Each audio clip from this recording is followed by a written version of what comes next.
चंद्रशेखर जी। धन्यवाद सभापति जी। सदन के सभी सम्मानित सदस्यों और भारत के 140 करोड़ से ज्यादा मेहनतकश भाइयों बहनों को मेरा जय भीम। जिनके खून पसीने की कमाई से सरकार चलती है, यह 25-26 के पूरक अनुदान मांग का पहला बैच सरकार की घोर नाकामी का जीता जागता सबूत।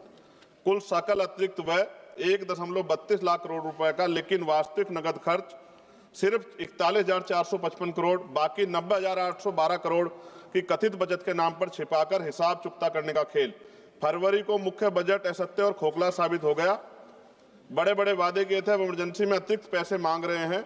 यह कोई मामूली गलती नहीं बल्कि सुनियोजित लूट और जनता के साथ विश्वासघात है। हम जोरदार मांग करते हैं कि शून्य आधारित बजटिंग तुरंत लागू करो, सीएजी से स्वतंत्र और सख्त जांच करवाओ। सरकार को अपने अंदर झांकना चाहिए और अपने इन कार्यों पर लज्जा आनी चाहिए। सभापति जी, एससी, एसटी, ओबीसी को वैसे तो नुकसान नहीं पहुंचा पाई सरकार, तो निजीकरण का एक बहुत बड़ा खेल किया। और इंडिगो ने क्या किया?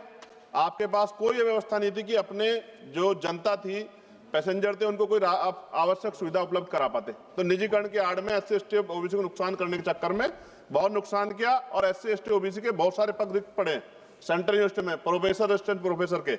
रक्षा के पर 41,000 करोड़ से ज्यादा की मांग। विमान, हथियार, मशीनरी के नाम पर मनचाहा धन उड़ा रहे हैं। एचएएल में देरी के बावजूद काल्पनिक बचत दिखाकर हिसाब बराबर कर रहे हो, यह पारदर्शिता है या धोखा?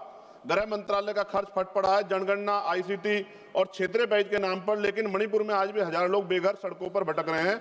सुरक्षा बल तैनात है, लेकिन शांति और पुनर्वास कहां? यह दिखावा है या वास्तविक सुरक्षा? मानवीय संकटों को नजरअंदाज मत करो। दिव्यांगों को मजबूत करने के लिए कोई योजना नहीं बनाई। भ्रष्टाचार चरम पर। टेलीकॉम में बड़ी कंपनियों को जीवन रेखा देकर जब 1.2 करोड़ नौजवान बेरोजगार भटक रहे हैं, युवाओं के साथ छल क्यों कर रहे हो? युवाओं को किसके भरोसे छोड़ रखा है? युवाओं ने क्या बिगाड़ा आपको? यह जनता का खुला अपमान है। सफाई कर्मचारी आज भी सीवर में मर रहा है और हम चांद पे चले गए। विदेश मंत्रालय विदेशी प्रोजेक्ट में फिजूल खर्ची कर रहा है, जबकि घर के बच्चे स्कूल छोड़ रहे हैं। 65 लाख बच्चों ने स्कूल छोड़ दिया। सरकार का डेटा मंत्री ने जवाब दिया था। यूपी दूसरे नंबर पे, पहले पे गुजरात है। स्वास्थ्य सेवाएं लाचार है। विकलांगों को मामूली मदद, संस्कृति विरासत सड़ रही है। सभापति जी, क्षेत्रीय असमानता बढ़ा रहे हो। कुछ यूटीज को फोकस करके गांव कस्बों को बुला दे, जबकि भारत गांव में निवास करता है। माननीय सभापति जी, यह दस्तावेज देश की अर्थव्यवस्था गहरा आघात है। हम इसे पूरी ताकत से खारिज करते हैं। या तो तुरंत सुधार हो, शून्य आधारित बजट, सीएजी के गहन जांच और हर रुपए का परिणाम आधारित ऑडिट होना चाहिए। साथ साथ सभापति जी, उर्वर विभाग पर 18,525 करोड़ रुपए का भारी अतिरिक्त मांग। विदेश से आयातित उर्वरकों को प्राथमिकता देकर हमारे किसानों का खून निचोड़ रही है। आत्मनिर्भर भारत का ढोंग रखते हो, लेकिन आयात पर निर्भरता बढ़ाकर मिट्टी को बंजर बना रहे हो। हर साल हजारों किसान आत्महत्या कर रहे हैं। एमएसपी की गुहार अनसुनी पड़ रही है। सब्सिडी किसानों के लिए, विदेशी कंपनियों के लिए यूरिया नहीं मिल रहा है, डीएपी नहीं मिल रहे।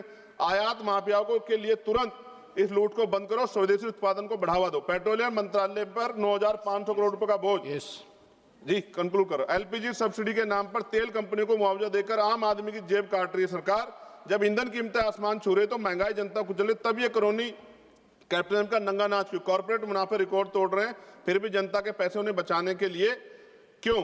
युवा आंदोलन कर रहा है, आज इलाहाबाद में आंदोलन चल रहा है। सभापति जी, पर 2-3 दिन पहले मैं एक विषय पर बोल रहा था, समय कम था तो अपनी बात नहीं पूरी रख पाया, लेकिन अपमान से हम लोग हारे नहीं। सभापति जी, आप तो सिंगल मेंबर हैं, खुद ही इस बात को समझते हैं। तो मैंने यहां जाके मेरे साथियों ने कहा कि आपको कम समय दिया। मैंने कहा भाई वहां संख्या आधारित है, हम लोग संख्या बढ़ाएंगे, हम लोग मेहनत करेंगे, संख्या बढ़ाएंगे।